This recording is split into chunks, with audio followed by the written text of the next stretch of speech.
It's me, your Uncle Cooper, and this is a Cooper tire. Great tire. Now, it's not gonna cook you a pot roast, but it will stop when you hit the brakes. And these truck tires can stop on average 10 feet shorter than other tires on a wet road. See, the trick is in the grip, and these tires grip like my handshake. Look, I'm your uncle. I love you. I want you to stop when you need to. Doesn't matter if it's for a red light or a duckling. So go with the Coopers. Cooper! And never start something you can't stop.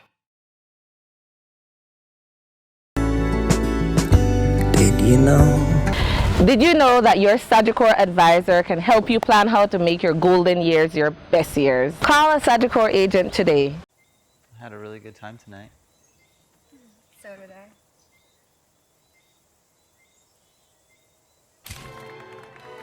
I. Life moves fast. Be prepared with Sagamore. Learn more at SagamoreLife.com.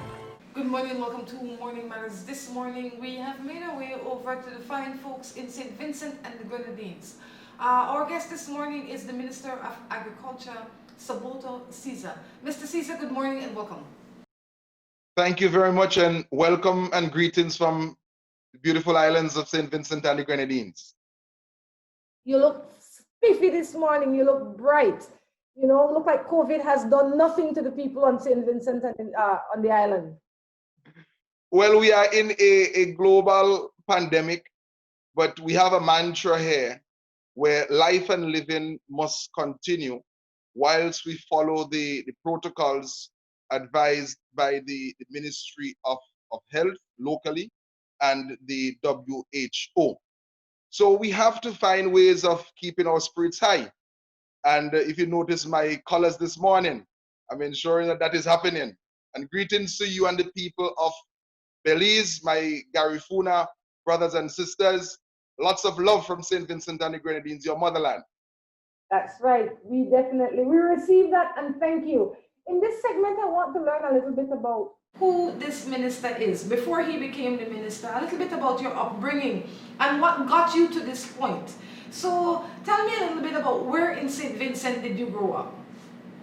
I was born in a small village, Diamond Village, a rural community. My parents or farmers, grew up as a church boy, played music in the church, attended a half-day primary school because the situation was like that at that point in time.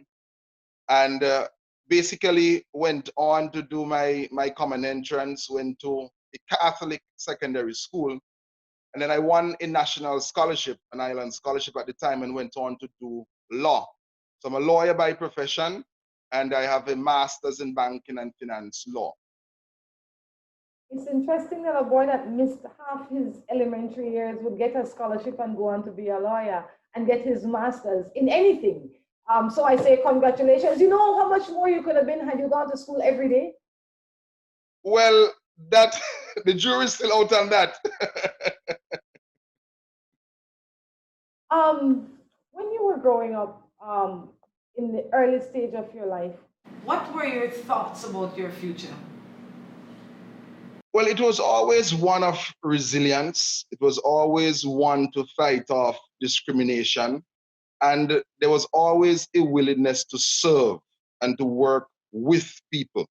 I'm from a very closely knitted community, and there are many social organizations, and I've always worked with youth organizations when I was younger, church groups and organizations.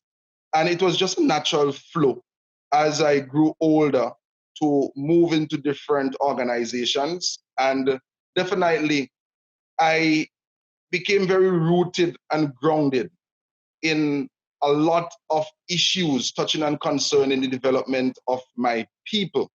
And I really have to give the credit to many of those persons who have already gone on, who laid a platform that taught us that for us to develop a country, there's a need for an exceptional cadre of multi-talented and multifaceted persons who not only look inward, basically in a self-centered or selfish manner, but persons who would look to make their communities better, so that with better communities, we could have a stronger nation. With a stronger nation, we could have a stronger OECS and CARICOM.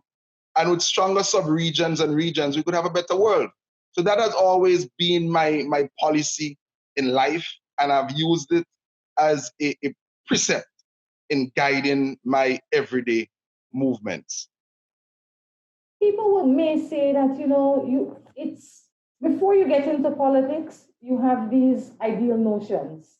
You're going to do it this way and you're going to keep it this way. But then when you get into politics, you find that you have a lot of pressures from the party, whichever the party is. How have you been able to keep your goals and values and still stay a part of a party? Well, my political party that I'm a part of, the Unity Labour Party, follows social democratic principles. And I think what happens is that when you have such principles which are rooted and grounded in the development and love for the people, it's not difficult. So it was never really difficult for me. I have worked with persons in politics and persons who are not in politics. And that has continued throughout the years. I still work with many church groups, many sporting organizations. So it's not that when you enter politics, you leave all the social organizations that you work with and you leave your grounding behind. That's not the case. You continue to work as a policymaker. And what you actually can do as a policymaker is that a lot of the issues and the ideas which were upwelled when you actively led a lot of these social organizations, you can now represent them to the region and to the world, and of course to your parliament. So I am not one who's of the view that when you get into politics that you necessarily will your upbringing. How long have you been involved in politics?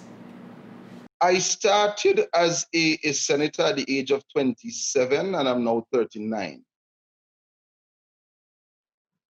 So 12 years. Yes. How much longer should we expect to see you there? That's a question that you must ask the people. But you might also have other ambitions. Once I'm called upon to serve the people of St. Vincent and the Grenadines, the OECS of CARICOM, in whatever way that they want me to serve, I have dedicated my entire life to serving people, and I am willing and ready to always serve. At whatever level, it doesn't have to be in active politics, whether it is at a sub-regional level, in different organizations. At the end of the day, God knows the future, and I am willing and ready to serve. I'm mandated.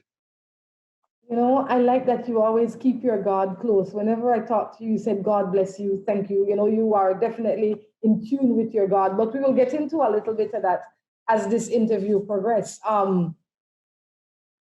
Before we get into your portfolio, let's talk a little bit about the economy. How is the island's economy doing at this time? What is taking place globally in United States of America, in Europe, in China, definitely is having an impact on the entire world. In St. Vincent and the Grenadines, and the rest of the region, the tourism sector definitely is going to have a very hard look to it. You're going to see a significant reduction in persons coming to the islands because of what is happening with the airlines, what is happening with the cruise ship industry, what is taking place with persons losing their jobs who would have been potential tourists and guests to our country. And you're going to have the knock-on effect whereby the persons who are employed in St. Lucia, St. Vincent and the Grenadines, Dominica, Grenada, Barbados, in the tourism sector, being unable to maintain their employment.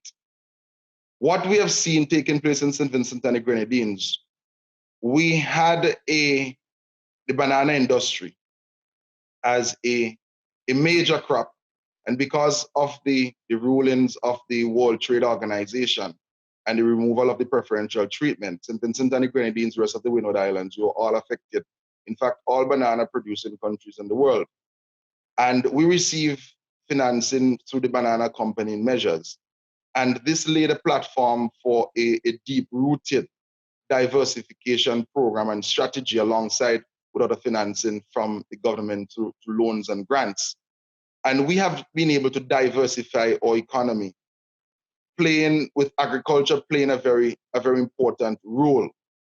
In St. Vincent and the Grenadines, we have been able to work with the farmers, the farming community. We have been able to work with the fisher folk, and we had the opening of the Argyle International Airport, which opened a lot of new opportunities for persons who want to harness resources from the blue economy.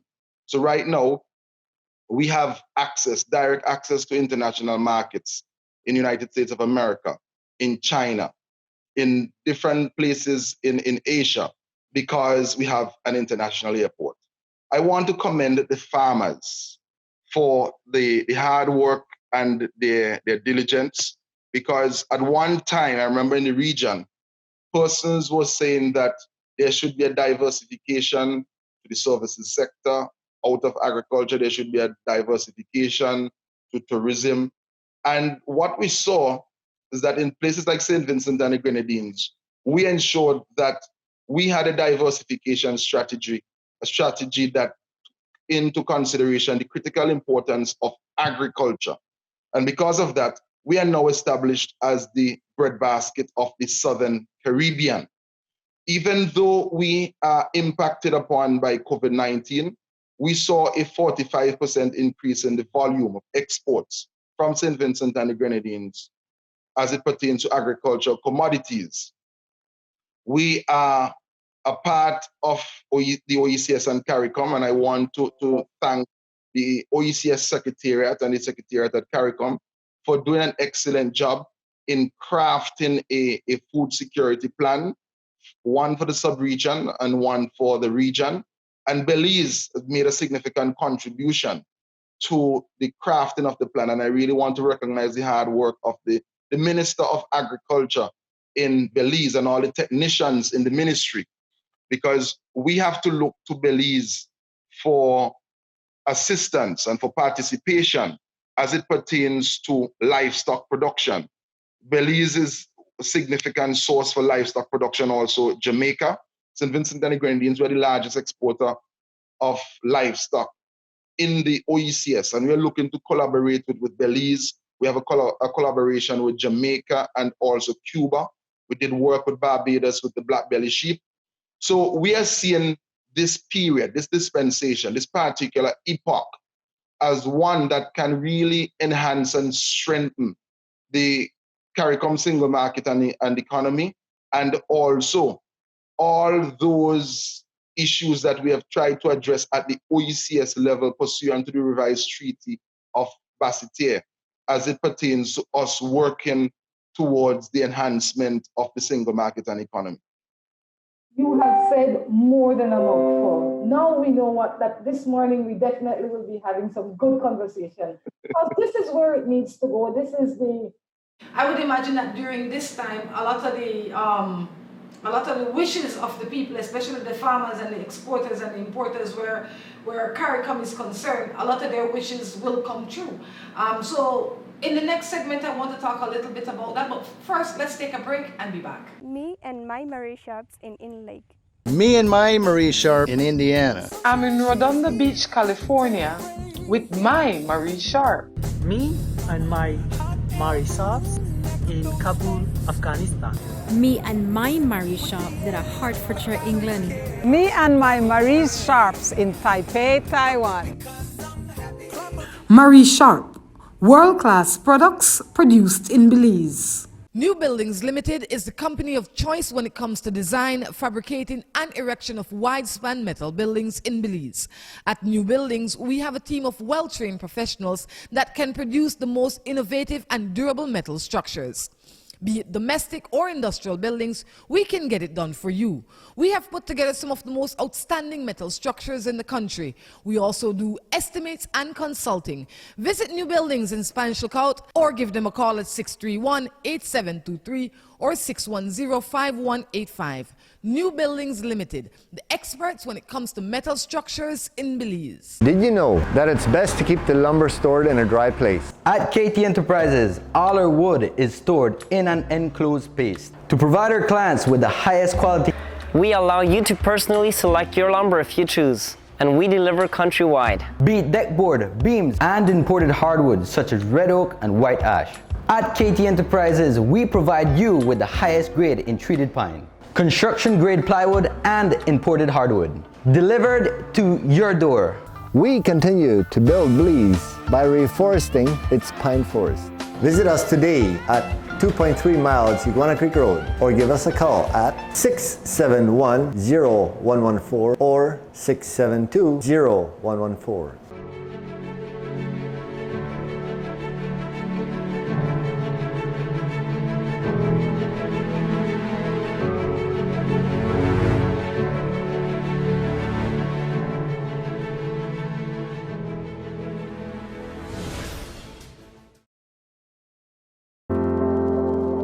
I chose Galen because of its strong reputation, great scholarships. I came because I can take all my classes online. Because Galen University opens doors to the outside world. Their course offering in tourism. It gives you more opportunity to become who I want to be. If you want to connect with your inner champion to make the world a better place, then Galen is right for you. At NextGen, we work for you. Because despite you not being able to be together, we can keep you connected, united, talking to each other, seeing each other, communicating with each other. Stay connected with NextGen. NextGen, powered by Central TV and Internet. At WestTrac Belize City, we are looking to help you save both your time and money. We've also improved our stock levels to ensure we have everything you might need for your automotive or agricultural needs. Additionally, WestTrac has added heavy-duty and industrial parts to keep your trucks and equipment running. At WestTrac Belize City, we understand that your time is important, so we want to bring our services to you at your convenience. Now you can simply send us a message on WhatsApp or Facebook and we will be right there to help with any questions you may have. PTEC has been in Belize now for more than 6 years. We specialize in residential and industrial high-quality glass windows and doors. I'm Melvin Reimer from Discount Auto Sales. I chose PTEC windows because I'm quite impressed about the way they're manufactured. These are double pane glasses. They're called low E. That keeps out a lot of the heat. Check us out at p-tek.com or give us a call at 671-3842. PTEC Windows and Doors, a leader in its class. Welcome back to Morning Matters. Our guest this morning is the Minister of Agriculture for St. Vincent and the Grenadines. Minister, again, welcome back. Thank you. Well, good. Now let's talk a little bit about agriculture. I would imagine that the reason that you are the Minister of Agriculture is because you have some passion for agriculture. But let me start off by saying, what percentage of the GDP does agriculture represent for St. Vincent and the Grenadines? It's under 15%, but I just want to underscore a very important point. And it came out of the work done by the United Nations. It came out in a document called the Samoa Pathway document. And it is very important that we look at the impact that the sector is creating, and sometimes we get bogged down with these figures because the figures are a reflection of the ability to capture the data. I have been to Belize on several occasions, and you and I are aware that the impact of agriculture on Belize, that 25-30% of it is not captured, because the the statistical aggregation, the calculations which are done, basically the information is fed in by persons who have to go about the place on foot for the most part. And when you look at the food import bill in Belize, then you realize that Belize is producing a significant quantity of food. And when you look at the statistics, it's not really reflective of it. And I am telling you that in all developing countries, and it came out clearly in the Samoa Pathway document, that when you look at a place like St. Vincent and the Grenadines, and you look at the national food consumption, there are a lot of persons who are living, eating a lot of food, participated in farming, in agriculture, and their work is not being captured by the Ministry of Agriculture. And there are a lot of persons who participate in subsistence agriculture, people do bartering and different forms of agriculture and fishing.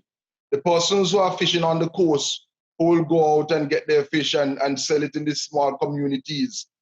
Who is there to capture this information? So whenever I hear people try to talk about statistics and contribution to GDP, of course, it is a guide that has to be used, and governments are doing the best that they can do to capture the data and the information. But I just want to underscore the very important point. It's not like as easy to do as it is in tourism, where you can count the number of persons going through an airport, using hotel rooms, eating at restaurants. It's a whole different ball game. And I think what is happening is that in some instances, international donors, friendly governments, policymakers nationally, because they are slaves to the statistical calculations, they forego the critical importance that agriculture will continue to play in the development of our country. If you don't have a robust agriculture sector, you definitely will run yourself into significant food security problems, and not only issue of food security and food sovereignty, but you're going to have issues of nutrition issues that are definitely going to impact on the livelihoods of persons. And it is in this regard that St. Vincent and the Grenadines has been recognized for its significant work in reducing hunger and undernourishment. Now, when you juxtapose the significant achievements that we have had in reducing hunger and undernourishment, it means that there's a prevalence of food. But does this extrapolate into the GDP figures for the contribution that agriculture is made? I'm saying no to that. But it's all a part of the developmental trajectory.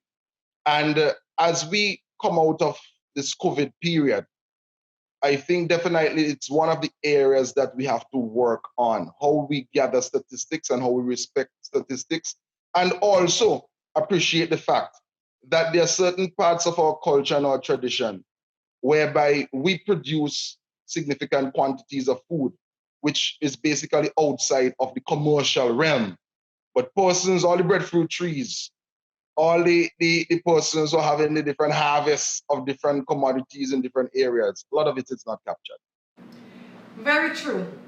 You know, I want to stay there for a little bit though, because we are CARICOM nations, and as much as we are, there are some rules and regulations that each country has implemented to kind of protect their own farmers.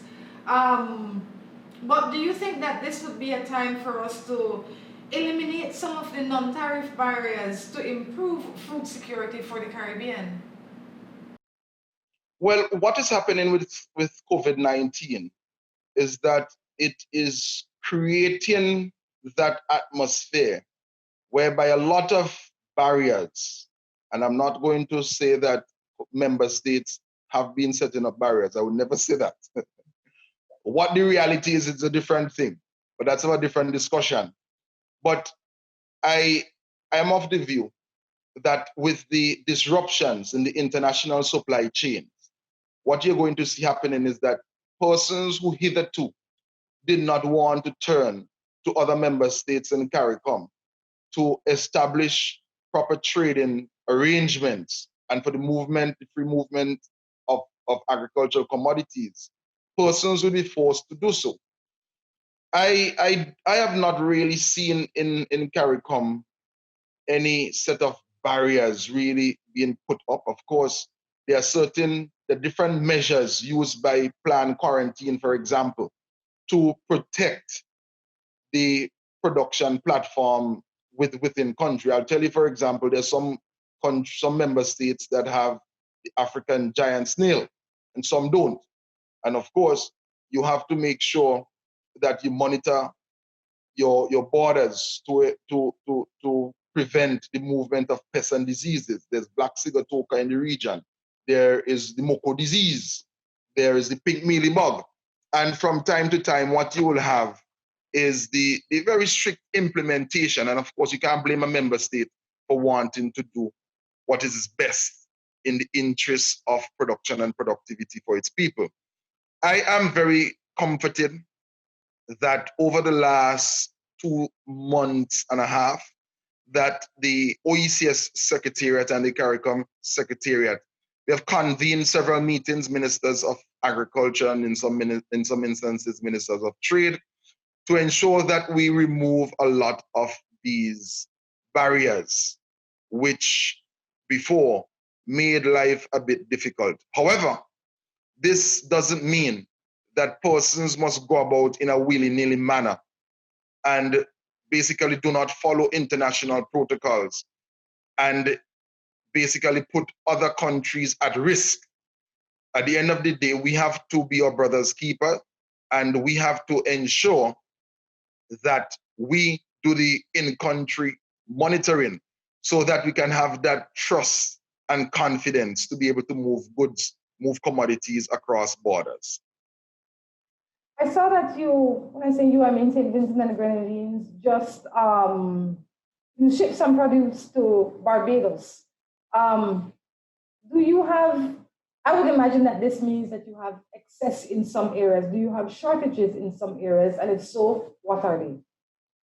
Yes, so we have a very viable trade between St. Vincent and the Grenadines, Barbados, St. Vincent and the Grenadines, and Grenada. As I noted earlier, we are viewed as the breadbasket of the Southern Caribbean. We send food all the way up to British Virgin Islands, US Virgin Islands, Antigua, Barbuda, St. Kitts and Nevis, St. Martin, Anguilla.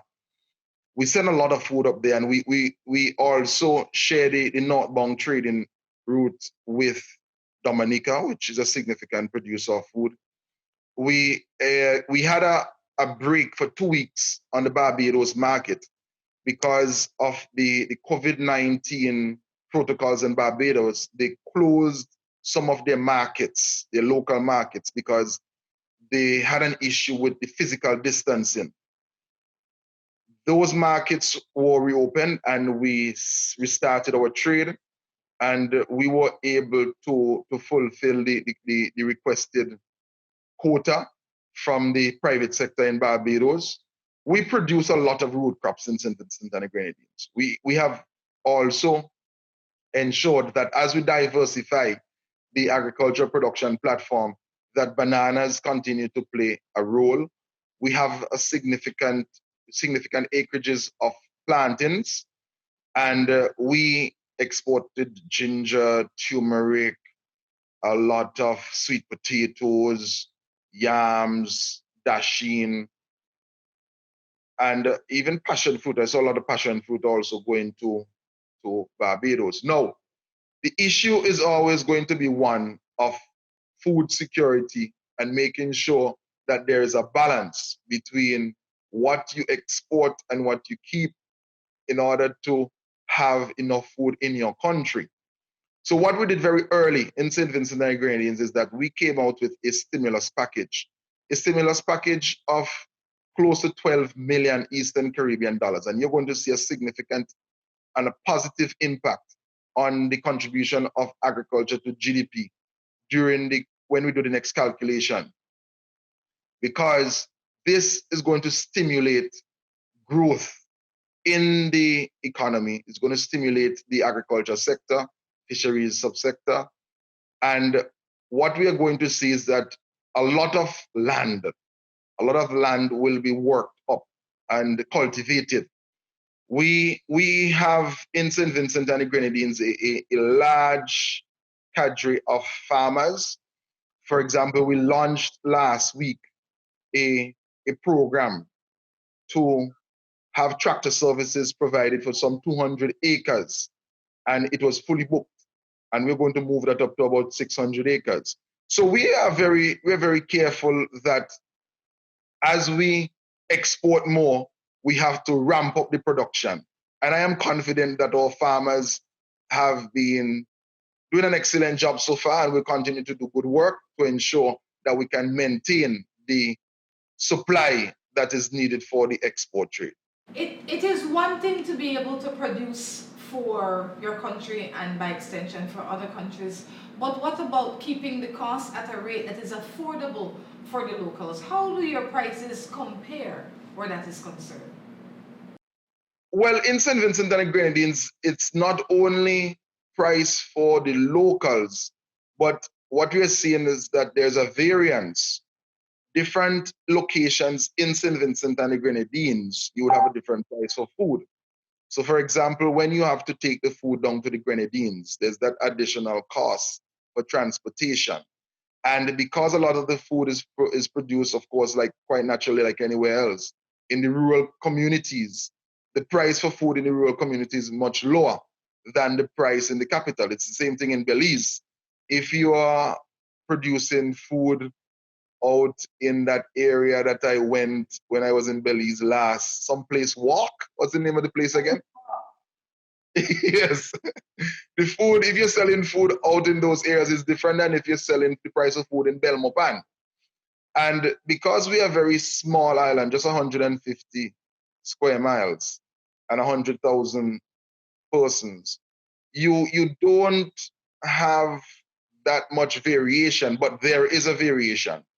And we are working to ensure that with the increase in production and productivity, that this would quite naturally cause a reduction in the price of food.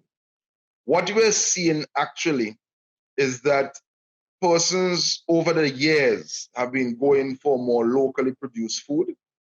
When we add value to the food, however, in St. Vincent and the Grenadines, because of the comparatively higher price for electricity when compared to Trinidad and Tobago, we are seeing where some of these goods are packaged, sent to St. Vincent and the Grenadines, and are sold at a much cheaper price because they pay far less for electricity there. So these are variables that we constantly looking at. But something that I don't want us to leave out from the conversation at all is that in a place like St. Vincent and the Grenadines, we have to eat more of what we grow personally. I know that you have a beautiful yard space where you live. I know that you have a lot of some areas that you have lawn grass and you have buttercups, and you also have a lot of different flowers, and you're into horticulture. But nothing prevents you from having a few boxes around the yard where you can grow your lettuce, your tomatoes, your cabbage.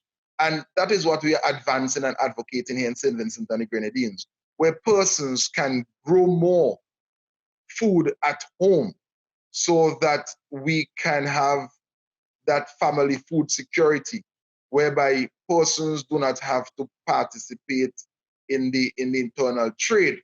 Because at the end of the day, there's a self-fulfillment that comes when you can actually grow your own food. And of course, you can't grow everything you eat, but it is actually training the future generations that they must participate in agriculture. And we're working through all the schools, the primary schools, the secondary schools, the colleges, to ensure that we continue this culture. I think that is a culture that is going to be spread throughout the Caribbean, because I think it's the same, those are the same sentiments that are being echoed here in Belize as well. What we're going to do, we're going to take a break and come back with our third and final segment. I chose Galen because of its strong reputation, great scholarships. I came because I can take all my classes online.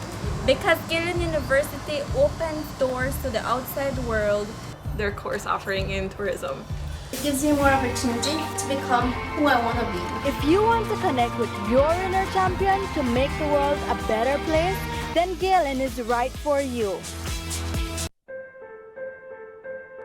It's me, your Uncle Cooper, and this is a Cooper tire. Great tire. Now, it's not gonna cook you a pot roast, but it will stop when you hit the brakes. And these truck tires can stop on average 10 feet shorter than other tires on a wet road. See, the trick is in the grip, and these tires grip like my handshake. Look, I'm your uncle. I love you. I want you to stop when you need to. Doesn't matter if it's for a red light or a duckling. So go with the Coopers. Cooper! And never start something you can't stop. I choose Happy Cow cheese because of its perfect portion sizes, and I can travel with it. Because it's nice and soft and creamy, and it goes smooth on your bread. I choose Happy Cow cheese because I eat it with my beans. I eat it with my fried jack. And you know why? Because it's nice. Most of all, when you're on the plane, you know they only give you some crackers, and you could just take one out and enjoy it with Happy Cow cheese. I'm Miss Baker, and I choose Happy Cow cheese because it goes well with all the stuff I bake. Happy Cow cheese. Look for it in a store near you. Distributed in Belize exclusively by Emilio Ahmad and Sons Limited.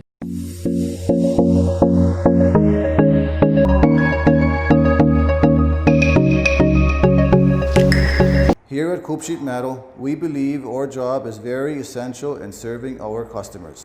And that is just one reason why visiting us is an experience to be remembered.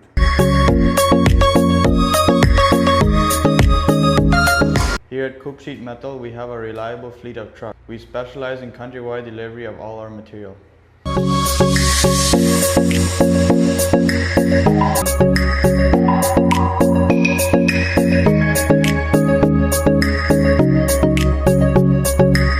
Coop Sheet Metal is a family business that was started by my grandfather, who even had many of his machines hand-built decades ago to make our products the most reliable in Belize. Come visit us at our new facility on Iguana Creek Road, just past the Belize River leading to Spanish Lookout. At NextGen, we work for you. Because despite you not being able to be together, we can keep you connected, united, talking to each other, seeing each other, communicating with each other. Stay connected with NextGen. NextGen, powered by Central TV and Internet. Did you know that it's best to keep the lumber stored in a dry place? At KT Enterprises, all our wood is stored in an enclosed space to provide our clients with the highest quality. We allow you to personally select your lumber if you choose, and we deliver countrywide. Be it deckboard, beams, and imported hardwoods such as red oak and white ash.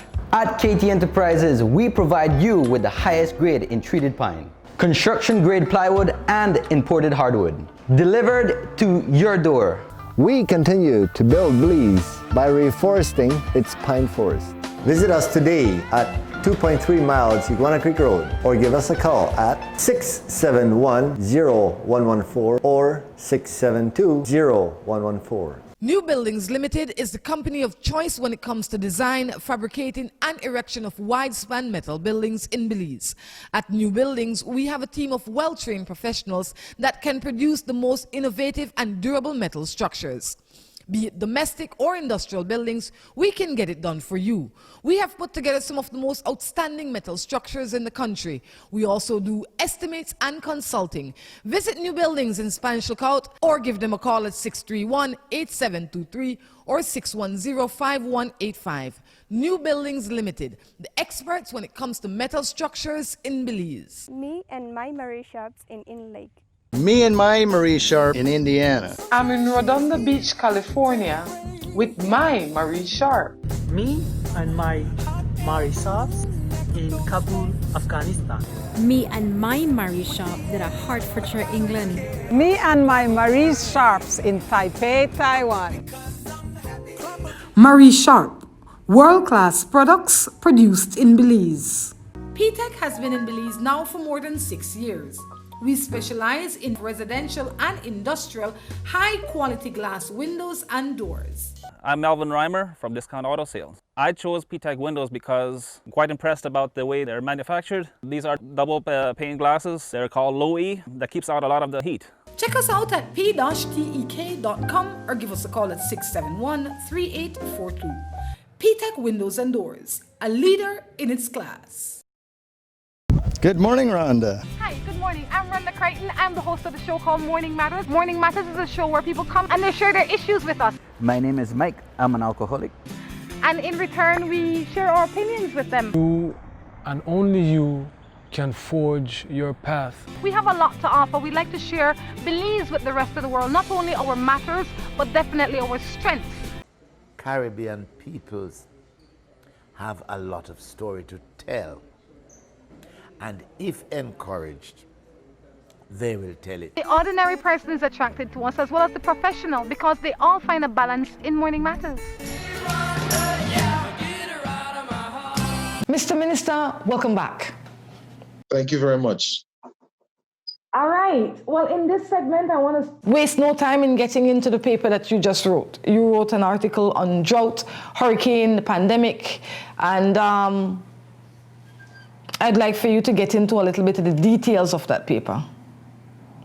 It is a very important and interesting period in our development as a people and as a civilization. Currently, we are in the midst of a pandemic, COVID-19, and we are also experiencing the vagaries of a drought and drought conditions. Of course, all of these are what you expect when you have the vicissitudes of climate change. And the hurricane season started on June 1st. These matters are going to definitely impact on issues of food sovereignty and food security. In St. Vincent and the Grenadines and in other member states of the OECS and the CARICOM, we are working to ensure that we have the right mitigating issues to address all the different persons who are into agricultural production. So in St. Vincent and the Grenadines, we have addressed the issue of having a stimulus package, working in conjunction with not only farmers, but also fishers, to ensure that there is income support in some instances, there are grants available, and there are credit facilities also available to producers in the value chain. Well, good. What motivated you? What was your biggest motivating factor to write this? Because a lot of times you know these things and you can just keep it and share it within your own country, but you wrote it for the world to see. Why? Well, first of all, I was given the opportunity at the level of CARICOM to work along with member states to come up with a regional plan. So I guess that platform created the thrust for me to embark on working with policymakers throughout the region to approach the issue of planning and management of the process. It is very important for us to understand that without a concerted effort to have a network of plans and programs between and among member states of CARICOM, it is only if we have that we will be able to establish the sort of production platform needed in this period where we are significantly impacted by climate change and, in this case, currently, the pandemic. So we have had several conversations over the last 3 months at different levels, being in contact with the policymakers in Belize, Jamaica, Guyana, Suriname, the member states of the OECS, to see how we can earmark areas where there are overproduction in some member states, there are underproduction in some member states where there's an increased supply and increased demand, so that at the end of the day, we can use the platform created by the revised Treaty of Chaguaramas, and in the case of the OECS, revised Treaty of Basseterre, to work out different modalities to promote intra-regional trade. Intraregional trade is what is going to drive production and productivity. When you have external and international shocks like those that we are experiencing during this pandemic. How do you suggest we work out the logistical problem?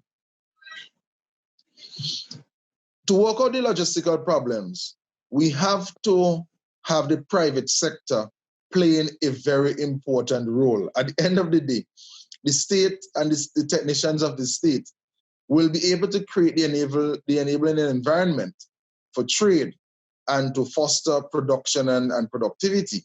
However, we need the private sectors in all the different member states to begin to have dialogue as to how they're going to move the commodities, how they're going to address the issues of marketing, of storage, transportation, how they're going to work out the issues of supply and demand in the different member states. So this is really within the purview of the private sector, and the state will have to create the enabling environment to provide the support structures. Should these virtual platforms that you write about allow customers and retailers to buy food from other countries? From other countries. And we have seen it started in some form in St. Lucia, in Jamaica, already in Guyana. And in St. Vincent and the Grenadines, we are in the stage now where we're working with the OECS Secretariat to come up with a virtual platform for the OECS, of which St. Vincent and the Grenadines is a part. The idea is that we want customers, consumers to be able to go on their telephones, to go on their tablets, their laptops, and be able to access goods, agricultural goods and commodities throughout the CARICOM region.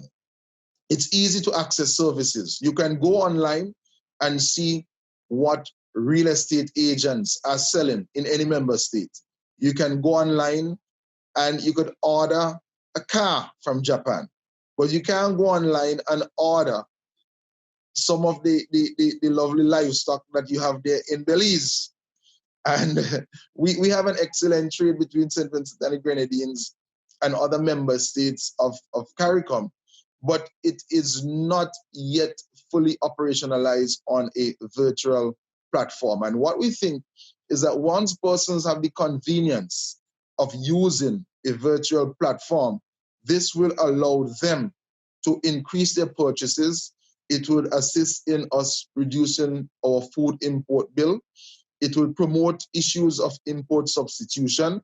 And we can see younger persons becoming more interested in getting into agriculture and agricultural marketing. Some people may be concerned about the kind of pesticides that is being used to grow these products. Is there anything that is in place to make it one uniform set of products used so that the people know that they're getting whatever it is that they're getting throughout the Caribbean?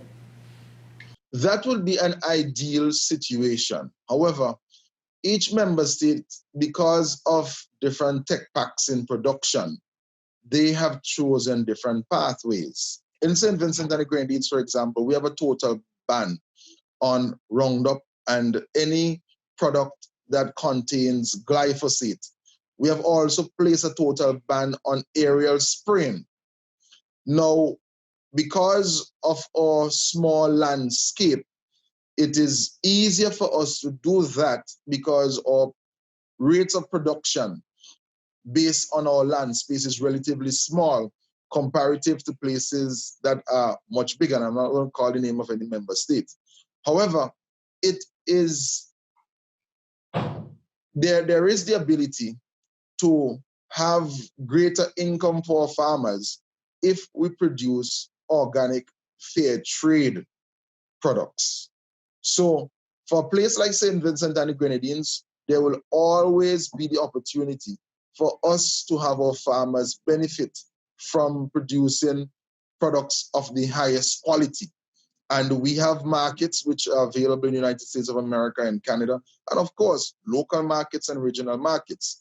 One thing we have to take into consideration, though, is that the cost of production to produce commodities that are organic, it's significantly higher. And they fetch a higher price in the marketplace and really become niche products.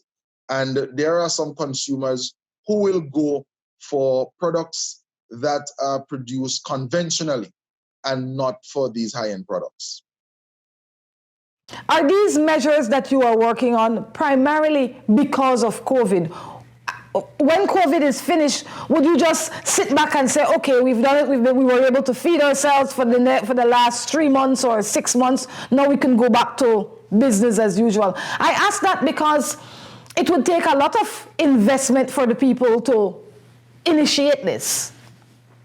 Well, there's the good old adage that necessity is the mother of all inventions. And I am well aware, and I know that most persons will agree, that post-COVID, there will be so many changes in our culture, in the way we do things, in the way we react to even the proximity of persons getting to us, close to us, in the way we communicate, and in the way we produce goods and services, and we market these goods and services. In St. Vincent and the Grenadines, prior to COVID-19, there were probably 5, 6, 7 agriculture stations. Because we are working towards further decentralization so that we can practice the physical distancing, we have opened up more depots and stations so that our farmers can be comfortable in the environment that they are operating in when they come to the state for assistance. Now, the virtual platform is another development because you want persons to be able to be in their homes, be at their offices, and be able to purchase goods and not having to come into a market where there are 300 or 400 or 500 persons because the physical distancing protocols would have dictated that they try to be by themselves as much as possible. I've seen in some member states of CARICOM, some persons have even gone to having drive-through markets for agricultural commodities, where you drive up just like you do at a fast food chain, and they basically pack your bag for you there, and you don't have to come out of the vehicle. So I think that post-COVID, we are going to benefit significantly from a lot of these new modalities that we are putting in place now. And they're not going to be any sunset guidelines or regulations or legislation that we're putting in place or forms of production. Whatever is good, whatever can be sustained, whatever is viable, we would have to build on these for the new world which emerges post-COVID. I noticed as well that you have created what you term as the Lovebox. Tell me how that came about and how it's going. Yes. So St. Vincent and the Grenadines, we have worked very hard over the past 10 years to reduce hunger and undernourishment. In fact, we were recognized by the Food and Agriculture Organization of the United Nations when we received a very important award in Rome, Italy, a few years ago.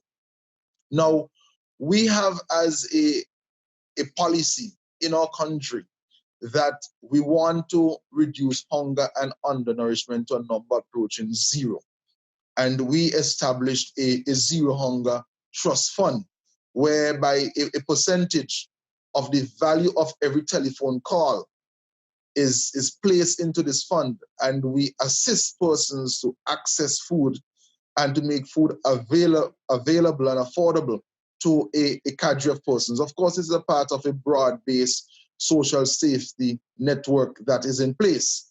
So with the pandemic, of course, you would have seen more persons being not at the time able to work because of the physical distancing rules. We know the global downturn in tourism. Therefore, some persons who are not food vulnerable became food vulnerable.